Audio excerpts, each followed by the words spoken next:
Today, I'm going to share the ultimate spring cleaning checklist for sellers.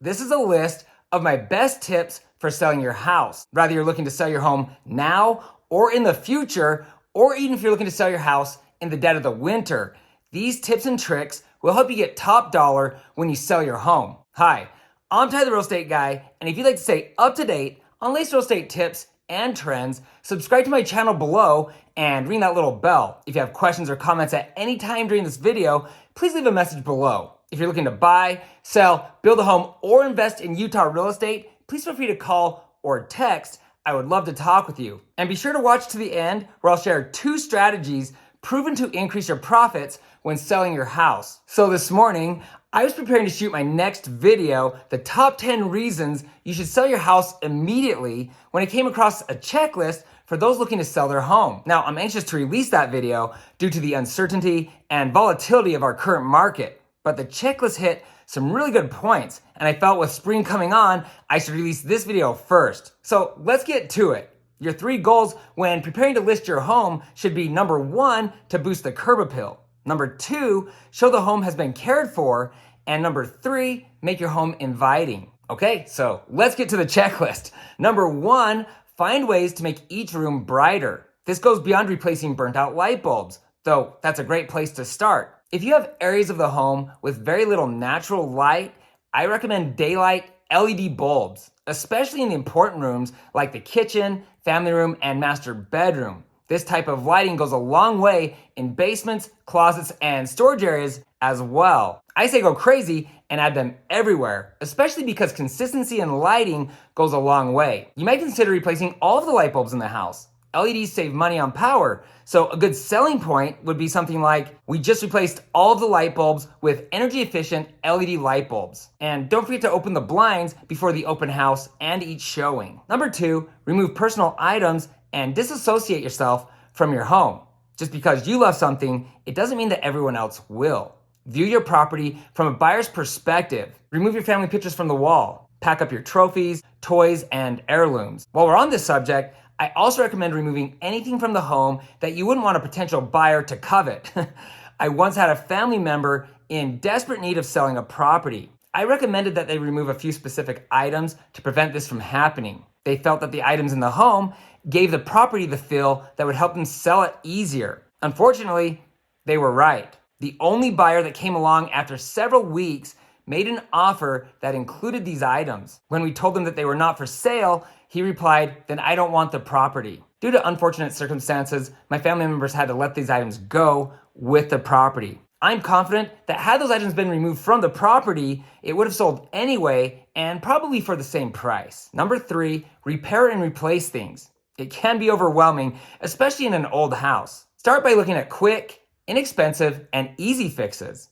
Things like a broken light switch or an outlet cover, leaky faucets, squeaky doors, and etc. If you've noticed them, buyers will too. And these annoying little things will add up, devaluing your property. Next, look at things that buyers might have a major problem with, or just make the home look like it hasn't been well taken care of. This could be broken blinds, missing floor trim, a hole in the wall, and things of this nature. Usually the price that you sell your home for by fixing these types of issues more than covers the money that you put into them. It's common for sellers to spend a few $1,000s getting the home ready to sell. When done right, you can drastically increase how much someone is willing to pay for your home. When it comes to the expensive items that maybe aren't in the budget, like a furnace, air conditioner, the roof, or other costly repairs or replacement, it's common to just leave them as is. You don't have to replace everything, but if you've been having issues or you've previously had issues with certain items in your home, you simply need to disclose it. Most buyers will order a home inspection. It's often required that your home passes the inspection before the buyers will close on the property. Inspectors often discover damage or safety concerns, sometimes things that you weren't even aware of. And the inspector will also note things that could be in need of service or replacement in the near future. As a condition of following through with the purchase of the property, buyers often demand that you repair and replace many of these items that the inspector calls out. These repairs are negotiable. An experienced realtor can help you decide what to repair or replace before you list the home and advise you on the appropriate response to requests for the repairs from the buyer. Number 4, dejunk and organize. If you haven't used something for several years, get rid of it. If you have boxes that have been sitting there for years unopened, go through the boxes with intent to empty them. It will be hard, and yes, you'll want to keep some things, but it will be freeing. And you don't have to throw everything away. You can donate to the needy, hold a yard sale, or sell things online. The money earned from selling your old stuff can be applied to buying new furniture, appliances, and etc. for the new house. For the things you've decided to keep, find a place off-site that you can store them while you're selling your house. You may consider a storage unit where you can also store furniture or other items that clutter the house that you're selling. When the boxes and furniture are out of the way, it's time to organize. Areas that often need attention are the garage, the kitchen pantry, and closets. They will feel small and inadequate if they're packed to capacity. Number 5, now it's time to focus on curb appeal.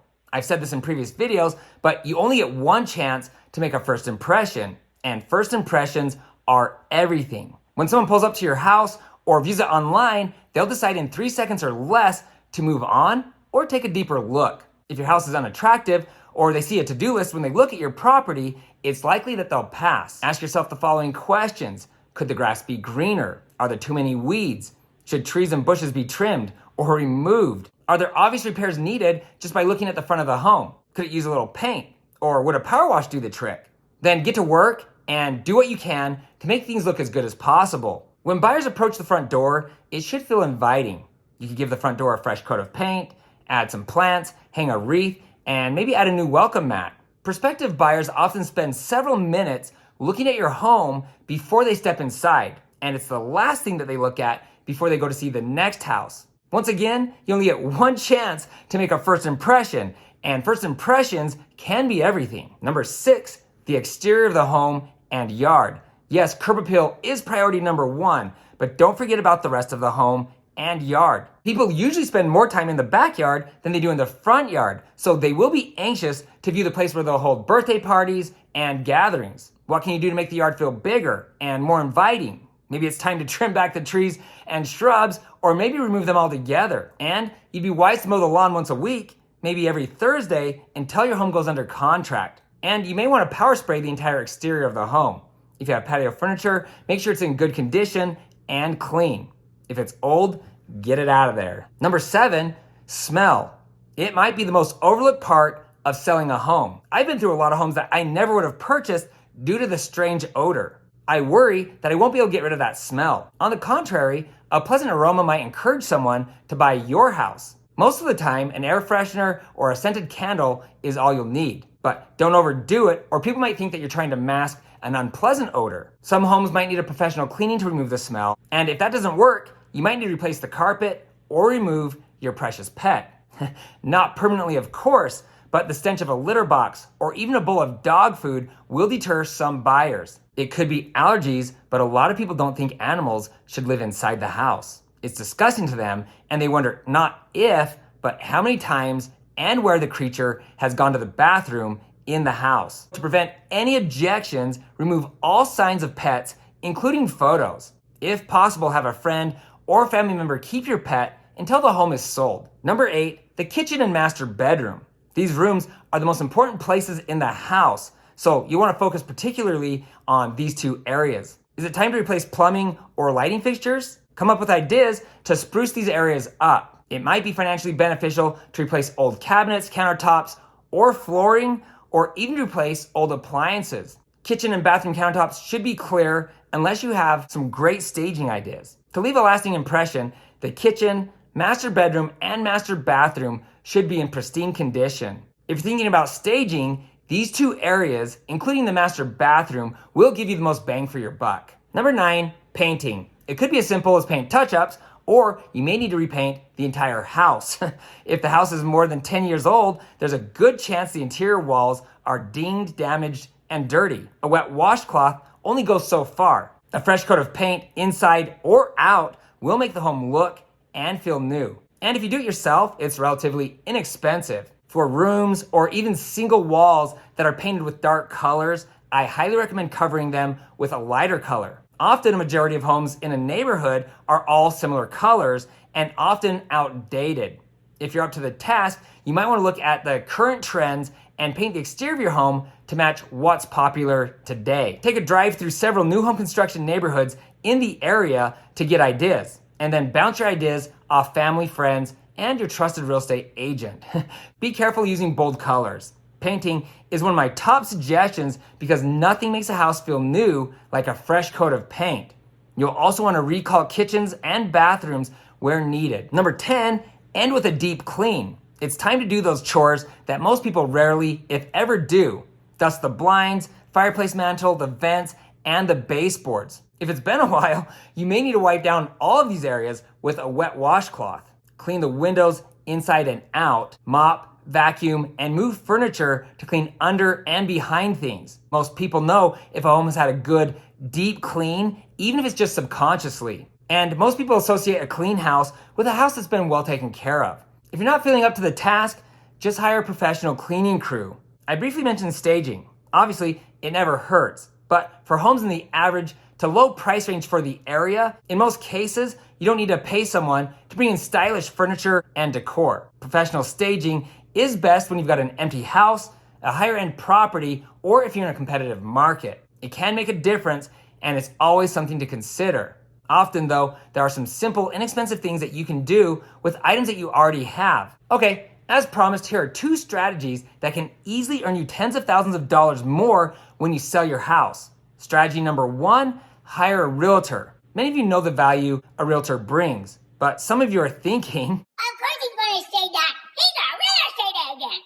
It's true, I am a real estate agent, but please hear me out. Statistically speaking, homes listed by realtors sell for significantly more than properties listed for sale by owner. There are loads of advantages if you hire the right agent. I'm talking about a full-time realtor with a proven track record. In most cases, you want to avoid new or part-time agents and discount brokerages who often underprice homes for a quick sale. And selling a home without a realtor will put you at a clear disadvantage against experienced buyer's agents. A professional listing agent will gather the required data to list your property with the correct information, hold open houses, and schedule showings around your busy life. A realtor will accentuate the best features of your property with professional photography and an enticing description. Experienced real estate agents use proven marketing strategies. They have connections and they know the best time to list your home to maximize its exposure. And most importantly, how to price your home right. This often equals hundreds,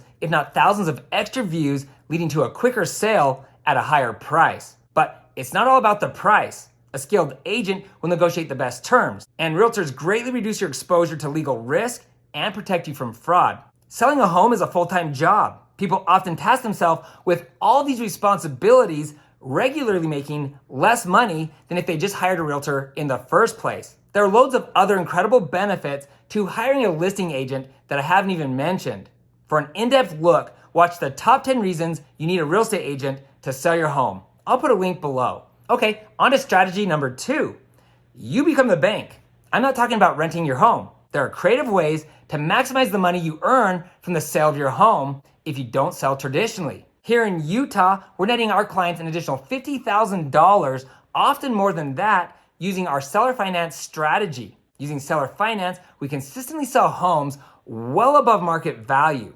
We've been able to procure large down payments of 10% or more, and we're able to charge the new buyer a mortgage rate of 6.5%, even up to 7%, and sometimes higher. But unlike a rental property, you have little to no management.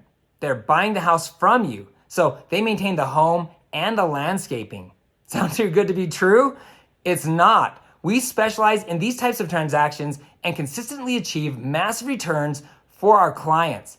Yes, there are nuances to what we are doing, and seller financing is complicated, but when done right, you can make unbelievable returns, and seller financing will allow you to purchase more investment properties quicker. To learn more, check out my video with Dustin Zeller, Build Massive Wealth Fast. Look for the link below, along with links to some seller finance transactions that we've recently completed. When done right, the process of selling your home should be fun, and you should have loads of money to put down on the next property. One of the main reasons that I became a realtor is that so I could guide people just like you through the process of selling and buying a home, and then hopefully becoming a real estate investor. Thankfully, through my YouTube channel, I've been able to help people all over the world. I have hundreds of videos to answer your real estate related questions. I'll put links to the most popular videos below. If you're looking to buy, sell, build a home, or invest in Utah real estate, please feel free to contact me directly. I would love to talk with you. If there's something that stood out to you as being helpful, or if you have questions, please comment below. I'll do my best to respond to each one of you. If you know someone who's thinking about selling their home, please share this video with them. And please don't forget to hit the subscribe button below and ring the bell to be notified each time I post new videos. Also, you can find me on Instagram at Ty, the Real Estate Guy. If you found this information helpful, please give me a thumbs up. Thanks for watching, and don't forget to ring that little bell below. It'll make you feel good.